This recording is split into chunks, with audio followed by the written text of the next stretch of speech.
Halo, apa kabar semuanya? Jadi beberapa hari belakangan ini, sampai sekarang ketika video ini lagi dibuat, ada sebuah film, lebih tepatnya series sih sebenarnya, yang cukup menarik perhatian. Selain karena sekarang series itu berada di peringkat 1 di Netflix, juga karena series ini tuh dibuat sekaligus disutradarai oleh Baran Bo Odar, orang yang sama di balik series Netflix yang sempat ramai juga, yaitu series Dark.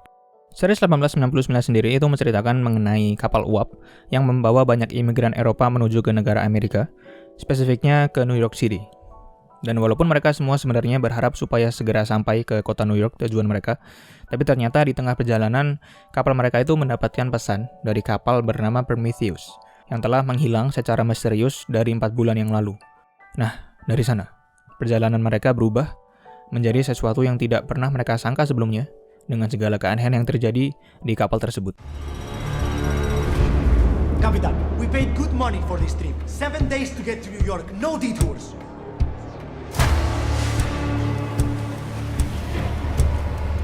Gdzie oni wszyscy są?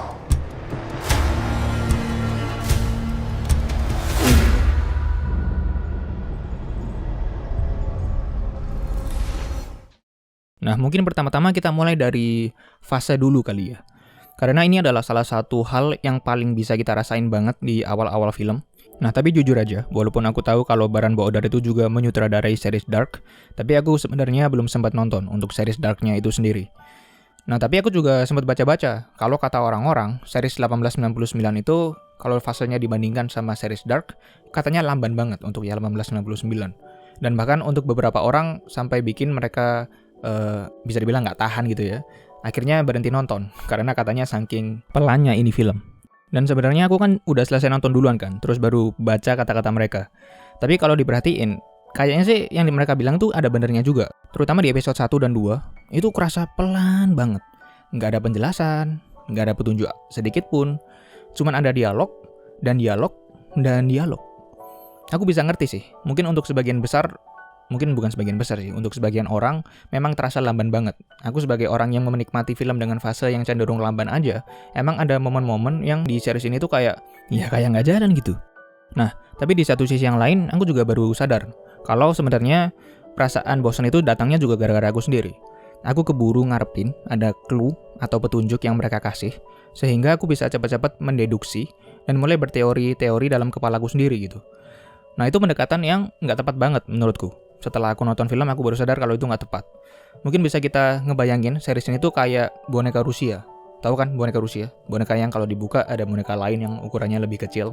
Terus dibuka lagi, ada boneka lain yang lebih kecil lagi. Dan seterusnya, terus sampai kecil banget, sampai habis udah nggak bisa dibuka lagi. Nah, menurutku itu adalah pendekatan yang lebih tepat.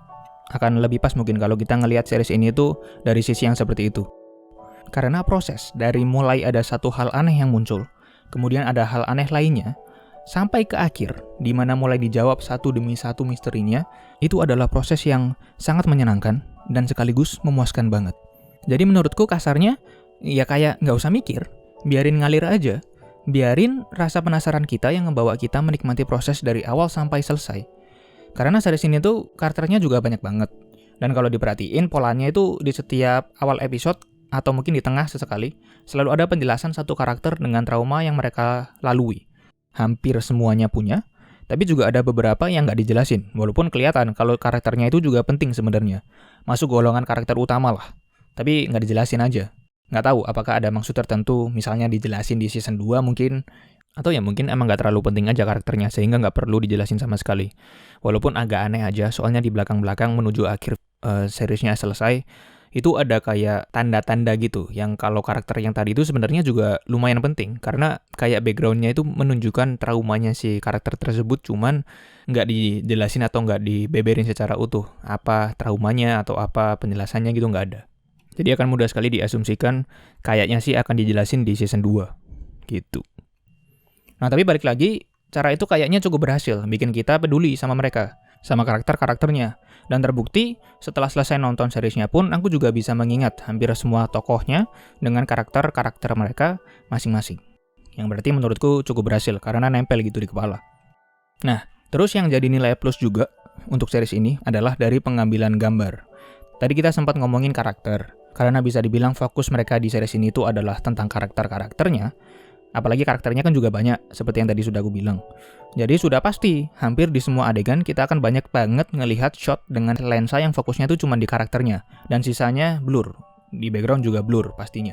Atau lebih familiar dengan sebutan bokeh kali ya. Dan tentu, dengan kebutuhan yang seperti ini, harusnya aktornya juga harus memadai harusnya. Tapi buatku pribadi, hampir semua karakternya ekspresinya itu gitu-gitu aja. Yang paling banyak sih sebenarnya adegan kaget, terus nangis kalau nggak salah. Itu pun mimik mukanya ya kita tahu kalau itu adegan sedih. Tapi menurutku koneksinya masih belum kerasa antara penonton sama aktornya. Tapi balik lagi ke masalah pengambilan gambar, aku suka sama efek bokeh yang mereka gunain. Karena juga ngasih perasaan terkurung buat kita sebagai penonton. Dan bahkan bikin kita ngerasa seperti berada di sana dan ikut bingung dengan apa yang terjadi.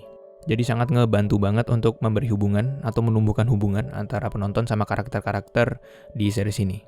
Plus ada beberapa pengambilan gambar yang aku suka dari segi lighting atau pencahayaan. Beberapa menurutku bagus banget. Tapi di satu sisi yang lain juga, warnanya itu kayak kurang ngepop. Saturasinya kayak terlalu rendah. Dan warnanya jadi kayak kurang keluar gitu. Jadi adegan yang cahayanya agak gelap dan banyak banget adegan yang minim cahaya. Jadinya ya nggak kelihatan karena kurang terang. Dan kalau misalnya kita naikin brightness dari layar kita sendiri, ya cukup sih membantu jadi lebih kelihatan gitu kan, yang gelap-gelap. Tapi kalau pindah ke adegan yang cahayanya jadi agak banyak, jadi terang sekali, jadi mengganggu mata akhirnya. Jadi ya sekaligus buat pertimbangan juga, kalau misalnya kalian mau nonton, jangan lupa brightness-nya kalian pasin dulu, supaya dapat dua-duanya, antara yang terang sama yang gelap harus pas. Jadi kalau misalnya gelap nggak terlalu gelap banget, tapi kalau misalnya terang juga nggak keterangan sampai sakit di mata, gitu. Nah tapi kayaknya udah sih, secara overall bagus menurutku. Kekuatan utamanya di cerita, karakter, tema, background, plot twist. Oh iya, plot twist. Kalau misalnya kalian ngikutin sampai akhir, aku bisa bilang kalau terungkapnya keseluruhan cerita season 1 ini dan plot twistnya di akhir itu cukup ngebayar lah untuk rasa bosan di awal-awal season. Jadi kalau kebanyakan orang bilangnya tuh slow burn, lamban di awal tapi ngebayar di akhir-akhir.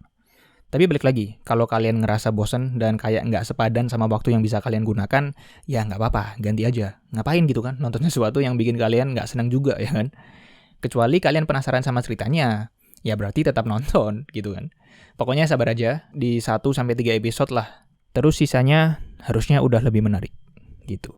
Dan tentu sebaliknya, buat kalian semua yang nggak ada masalah atau bahkan suka sama tipe-tipe series yang fasenya itu lamban seperti ini, yang model-model orang-orang penyabar itu ya, yang gak ada masalah, ya berarti wajib untuk nonton series ini. Karena menarik banget secara cerita, secara plot twist, secara ya dari beberapa segi karakter juga, semuanya itu menarik. Jadi sekian, terima kasih banyak sudah menyempatkan waktunya untuk menonton video ini. Semoga kalian bahagia selalu. Bye-bye.